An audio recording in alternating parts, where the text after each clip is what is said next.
Are you an entrepreneur wanting to grow your influence but getting overwhelmed by the details?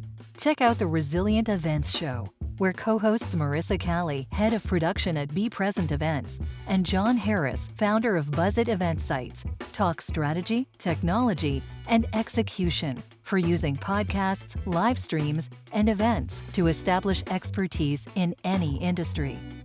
Don't miss Resilient Events, only on 100 TV. Welcome to the Resilient Events Show on the 100 TV network. My name is Jon Harris. I'm co-founder of Buzzit Event Sites, and with me is my amazing host, Marisa Calley. Oh, nice. Hostess with the mostess. Co-hostess with the mostess. Happy to be back here with you. So we're on show 2 now. Yes. That means it's officially a show today. Before it was just like a thing, and now it's a show. Yes, we are officially. And the reason why I was laughing, we do prep, we do show prep, and like we're in the studio for all those who don't know behind the scenes. And we're like, hey, we're ready to start. Hey, ready to start. And I'm like, I'm just going to press the button. And you were like freaking out. But yeah, this is kind of the reason why we're having this episode, because it is definitely, we can both get caught up in planning and not doing. So a little bit of stage fright here, maybe. You're not even live, John. Come on. Exactly. We can edit that out. Well, we won't. But we should dive in. So we were after we finished the last show, we were thinking like, what ideas do we want to focus on? We have like 1 million, and we thought maybe we should prove that we actually practice what we preach and start with a show on starting with purpose, like we talked about in the beginning of the last show. Yeah. And so I think that this, for us, this live show is a great example of how we did it. Yes. The weird thing is it comes with a twist. Marisa, do you want to tell them about the twist here? Oh, which twist? The heavenly meeting of no, the not minds? Quite. Like just every event that you're planning, people like we can give like as much of an outline as we want of like how it's, but everybody's always going to be like, how does this fit me though? Everything's always different. Right. When you start planning these things, you have to have some type of plan, but you also have to roll with the punches when they come and kind of accept them. And I think the first thing before we get into actual, like, we're going to talk a little bit of story of how this happened. We're also going to give you some actual questions to ask yourself, whether you're collaborating with someone or you're doing it on your own, because you can ask yourself these questions to kind of give yourself a framework. But I want to kind of highlight, John, what you were thinking about, I guess, in the beginning of the year when you're like, okay, my goals for the year are to do X, Y, Z. Then we connected. So can you tell a little bit about how it came to be? Sure. Yeah. So coming into the year, like setting my goals in the first couple of weeks of the year.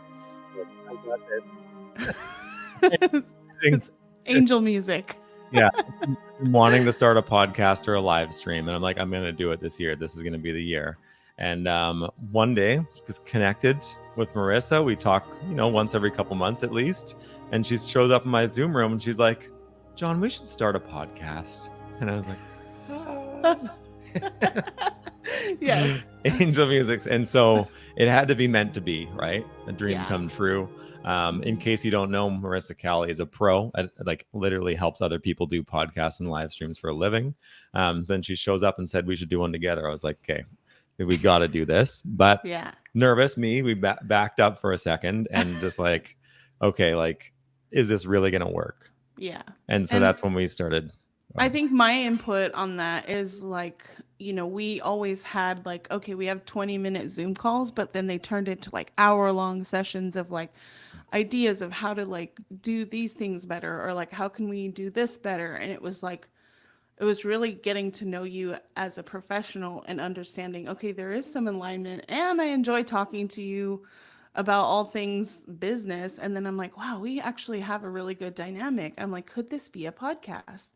And like, you being a specialist in event sites, I'm like, there is some alignment there. And, we've talked all the things startups and being resilient. So, when it came all together, it was like a perfect thing. So thank you, universe, for Yeah.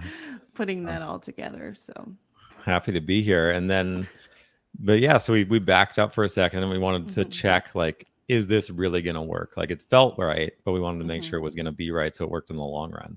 Right. Yeah. So what question? Well, like, I was really amazed by like how we prepared to get to this point before we're actually launching a live show. Before all of this, it was actually just a podcast, but we'll get into that. But what question do you think was the first most impactful one when we started having this conversation? Sure. And for me, that was like, do we have audience overlap? Right. So Marisa, who's your audience? Like, who are you trying to reach? So, I, like you said, I produce for, different people in different industries. They're professionals with 20 plus experience in their industry. And I have close to that. I have over 15 years in the digital marketing. And I never really was putting myself in front of the camera because I'm just so good behind the scenes, planning and all that. So my audience are professionals that are on social media because one of my goals, which we'll talk about, is building up my brand. And I think that, a lot of my friends, people that have been connected with me for a long time, they have put me in certain boxes because of what I used to do.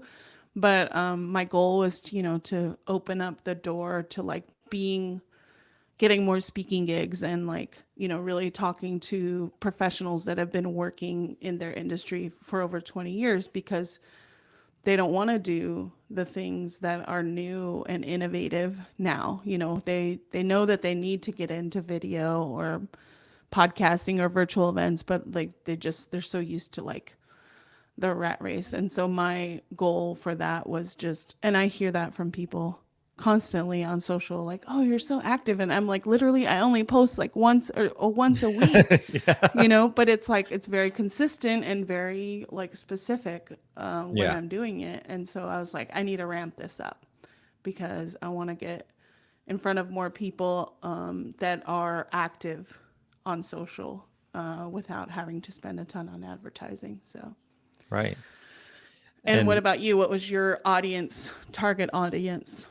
Right. Well, I want to back up a second and say your audience, I think some of your past clients also include like Fortune 500 companies and I know some charities. That's just a side note. That's just like one.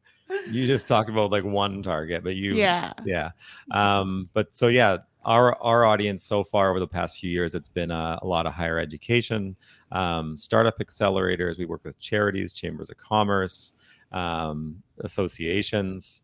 And so it's definitely seemed like from who I've seen in your clientele in the past, it was pretty clear that that we would have an overlap there altogether. Right.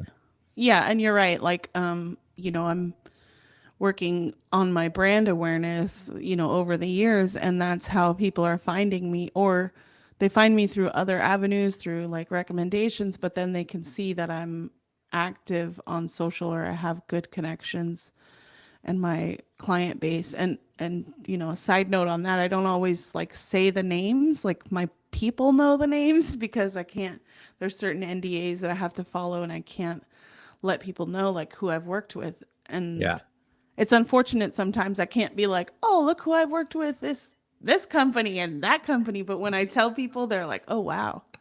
Okay.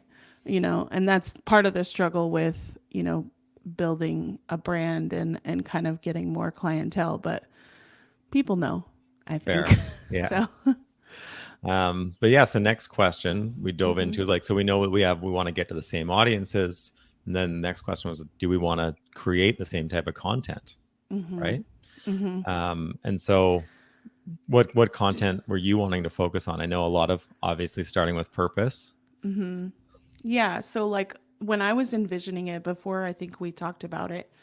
I think that's where all in my brain, I have a lot of different ideas for content. I just don't have someone to keep me accountable to continue to do it. But I basically wanted to run through all the aspects of planning, a virtual event in a virtual studio, basically everything that you would do, because that could also convert into blogs and podcasts and posts and all of that. And I knew that I had that process down because of all the clientele that I've worked with. It's just more so like, now how can I implement that and level up the type of events that I'm doing? And, you know, I don't think I have an issue with charging the rate that I deserve. It's more so like it is a little bit more of a building process of business development, because if someone gets to know me through everything that I'm sharing, then maybe they'll want to join my team, and they can,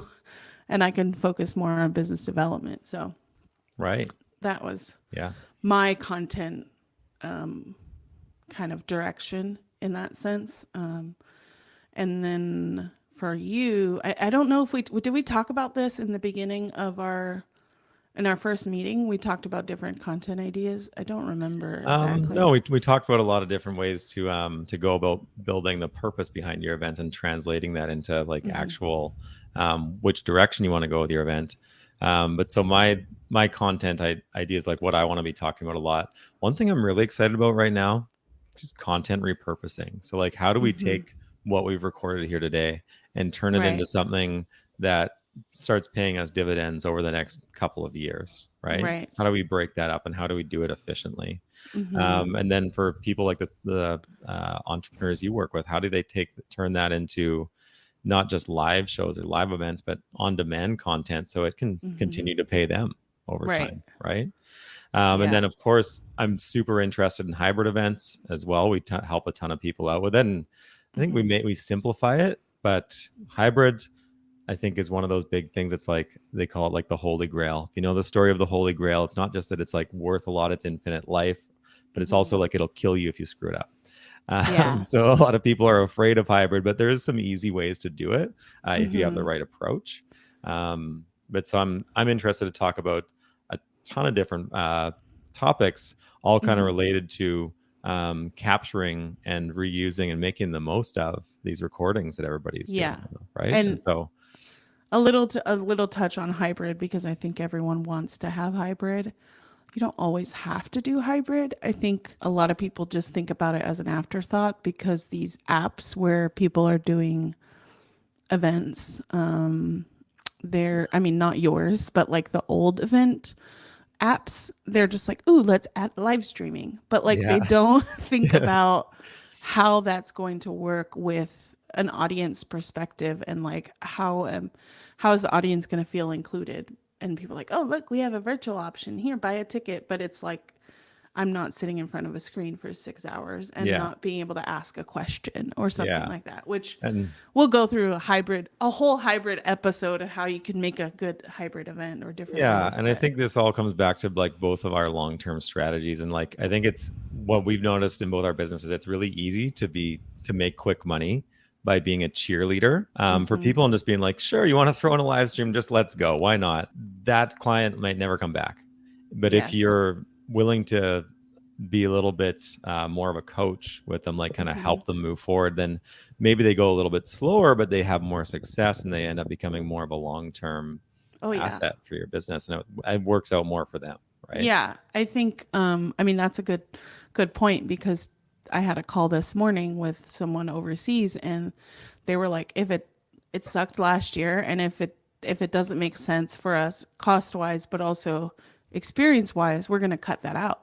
Yeah. And I was okay with it. Like, to me, I'm like, I'm not afraid of losing that project if they're not okay with innovating and doing something that's different from last year, and not just saying, well, we had it last year, let's just make it the same way. And I'm like, no, you didn't like it. It sucked. And I'm not going to charge you for something that I know is going to take my time and my expertise. And then have you not happy with it, Yeah. It's not my fault. It's the event. And then that would reflect poorly on you, right? You want to have super happy clients. Yeah, exactly. Third part of the third major question we were thinking about, like, so do we have goal overlap? So we know that we have, we want to reach the same audiences with the same kind of content, but ultimately do our goals align? Yeah. And I think those are a little bit different because of the structure of our current businesses. You know, like I have a good, I'm trying to build up my training modules so I can bring more people in my team and work on larger projects. So my goals were brand awareness, like we talked about before, and speaking gigs so that I could work with larger projects, and maybe being more of a manager and overseer versus the doer, which I love to do. It's fun to do this stuff, but it's, you know, sometimes can be time consuming. So those were my goals. And your goals were? Focusing on mainly marketing, so also brand awareness, Mm-hmm. but more importantly, getting people onto our company email list, so Mm-hmm. we can start serving more people over time. I've been very product focused over the last couple of years as we shifted everything to the pandemic, and now Mm-hmm. it's time for us to start focusing a little bit more on marketing and getting the product actually into more people's Right, hands. right. Which we'll talk about what that means in terms of lead gen and, you know, how can you get some measurable ROI, because there's a lot of different ways to do that.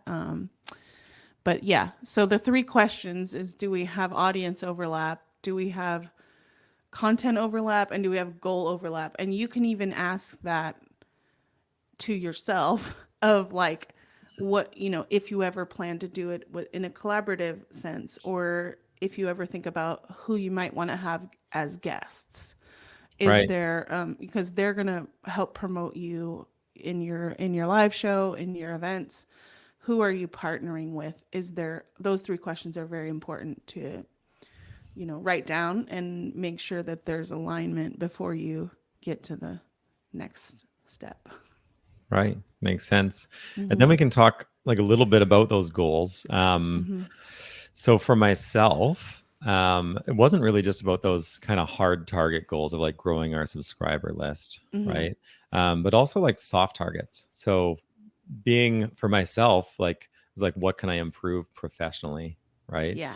Mm-hmm. I wanted to be, I want to be way more comfortable being on a live stream, being on a live show, Mm-hmm. creating content, and just like learning more about the overall process of Mm-hmm. creating content and planning it, producing it, promoting it. Mm-hmm. Because I think this is just, you know, I try to preach this all the time that people should be doing it. If I'm not doing it myself, it's kind of a hard sell, isn't it? Yeah. Yeah. Exactly. And those I think are my because I am like a solopreneur and I have an assistant, I have very not as much I guess overhead or capital to really focus. I do focus on the soft targets, which, you know, it's kind of funny being comfortable on live shows. Like honestly, like I could go on a live show if someone told me they're going to go tomorrow. Here, give me an outline, and I have a webinar that I'm doing tomorrow, and I'm like, oh, I have an outline and I know what I'm going to talk about, but it's like, it's fine because I know that I've prepared enough and my expertise is there. But also understanding the planning and the production and promotion, like you mentioned repurpose before. How can I get better at that? Where can I help promote a show or offer advice to my clientele of how to promote a show beforehand or after? And does that add to my services that I offer, or is that something where I need to partner with a good repurpose company or professional that can help get that out? You know, so those are my soft targets, because I think anytime you're learning or improving, it's really beneficial to you as an entrepreneur. But there are hard targets, I think, from a corporate standpoint that you have to focus on as well. Yeah. Eventually, we all do have to earn some money, right? Yeah, yeah, yeah. Um, And one of the big things is like also trial period we talked about. That's a definite thing you need to, like, I've worked on projects that lasted 20 episodes. I've worked on a podcast now that's been over a year, and you know, we're just starting to get into more like, okay, how can this improve, and what do we actually graduated from audio only to video last week. So it's like okay, like how, then now we need to like up our like subscribers or up, what is our measurable goals? And those are always good to talk about, and they can change. So I think, having the goals written out and meeting constantly to talk about what those are would be beneficial for anyone. Absolutely. And then, yeah, for us, working on that trial period, one thing that was important when you're jumping into a partnership, this is like business school 101. You got to you treat it like dating. You don't get married right away. Yeah. You go on some dates, propose commit to going out a few times and then going forward. Yeah. Right. And I've got very good feelings. I think that we're going to make it.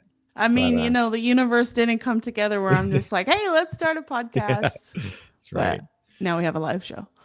Okay, so just quick things for the goals. Write them down, figure out what they mean to you, soft targets, hard targets, and then set a trial period for yourself. There we go. Yeah. I think a lot of people do one and then they're done. They're like, oh, no one watched. I'm like, that's not going to work. Got to do a few. You got to get better. Yeah. Finally, as we discussed, so going through our case study here of like practicing what we preach, audience format match. Mm-hmm. So how did we decide that we were going to be on a live show together when we could have done all these different things, right? Mm-hmm. And so first question we started out with, of course, is who is our target audience? But so we covered that just a couple minutes ago, the types of people that we work with. But when is our target audience? It always sounds like a dumb question, but when is our audience is a weird one, but it matters, right? Yeah. And our audience is not just going to be online today. When this launches, our audience ideally is going to value this content for the next few years. Right. So having some kind of persistent approach or persistent availability of this content is super important to us. We're Simulive, it's not a secret. There's very little editing, but like we're approaching it with providing the value and not necessarily hoping that like 20 people watch it live and then sign up to our email list and then subscribe, because it's like boom, boom, boom. Like you have to focus on the first part of it, because I think so many people just think about, oh, well, no one watched. And I was like, you don't know, people are watching. You just never know. I mean, I've got most of my clients through that. They're watching me somehow. They never interact, but yeah, it works. That is establishing yourself as a professional 101, right? Yeah, it's just right. Getting into people's minds and staying there. And most people don't make decisions right away. They won't sign up for your email list on the first show, and they won't sign up for your product after the first email. Yeah. But if you can constantly remind people, you build expertise over time, right? Oh yeah. It's just do your best and constantly remind people. And then getting back to the who, what, when, where, like where's your audience? Right. They're everywhere. They're all over. Yeah, but I'd say mostly North America for both of us, right? Mm-hmm. And so it makes sense. Our show goes live during the workday each day. Yeah. Each time that it goes live, right? And then it'll be available, and it's on a network where it's on a network that's similarly aligned, right? So ideally, their audiences are going to overlap with ours a little as well. There's some advantages to that, and that's by building relationships in the professional content creation world. I mean, is that a thing? Professional content creation? Yes. Absolutely. And, getting through the first, initial application, so to say. We haven't created content together where people could see it and say, oh, yes, for sure. But whatever we've done in general has paid off. And I think when that came up, we did look back at our goals. Like there was this offer to be on the 100 TV network. And it was like, that's exciting again, but you can't just grab every exciting thing. But by being able to look back at our goals, it was pretty clear, because you know what? Ultimately, I think it's going to help us reach more people faster. And really great for us. It gave us deadlines. Again, oh my gosh. Here we are moving faster. There's no way. I wasn't even ready, and Marisa just presses record and says go, instead of us getting the perfect outline of our show ready. Yeah. And we have an outline, but it works, because I think, it helps us with we know more than what we think we know. Just same with any entrepreneur that might be thinking about this. You know more than what you think you know. So get a framework and then start doing, because I think we probably wouldn't even have recorded one episode if we didn't have these deadlines. So there's no Thank you, way. Ross Brand. Yeah, thank you. Yeah. So yeah, thinking about who, what, when, where, why, and always revisiting your purpose, your goals, your content. Every decision you make, and make the decision. Don't overplan or overthink it. I think because only you know how long that thinking process should be. Totally. No Better one else to does. take the wrong path and then change course or adjust than to never start at all, right? Right. Exactly. Wow. Look at us philosophers here. Yeah. Or so, quote that. All right. So move over, Socrates. Yeah. All right. Let's do a wrap up of what we, how does going through this process answer this question? How does going this process make our businesses, both of us, together as Resilient Events co-hosts, but also your business become more resilient in just doing stuff like this? Right. And for us this time, we're obviously very, very busy people, and probably most of our listeners are as well. Hey, we love what we do. So busy is not as a bad word sometimes, but we love being busy. Yes. But so instead of just jumping into this and maybe it being, because we took so much time to make sure that it was going to work for us in the long run, we know that it's at least going to work for us for this trial period that we've set. Like, we know that we're going to be consistent, even if we don't make $1 million from it tomorrow, even if you don't get paid $50,000 to be on stage next week, we're going to stick with it because we know, like, deep down, that this is going to make sense for both of us. So it makes us more ready to take the changes and the difficulties that we might face moving forward. Yeah. I totally agree. And then for me, what I think about is like, what's next for us? Because we've done a lot of planning, we started doing. Now, how do we evaluate? We're going to get 2 episodes in, and then hopefully by the end of the week, we'll get maybe 3. I don't know. But yeah, it's what's next. We're, full disclosure, we're running behind on calls to action, and what's next. Like, okay, we got the first part of it down. I think this is something for anyone that might be thinking about this. Always think about a call to action. Yeah. And so to explain that briefly, it's just like, what do you want? If you could get your audience to do one thing, what would that one thing be? And then how do you make it extremely easy for them to do and make them really want to do it? Yeah. Well, we're on the 100 TV network, so the call to action is hit subscribe. That's our CTA for today. Super easy. Yeah. And we will have another episode in just another week. And we're probably going to be talking about calls to action and what does that mean, from all the different options and why you need to do it and when you need to do it.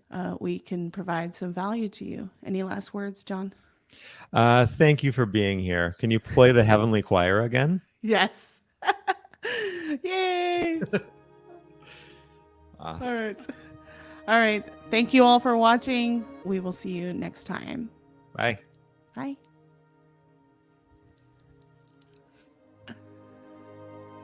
All right.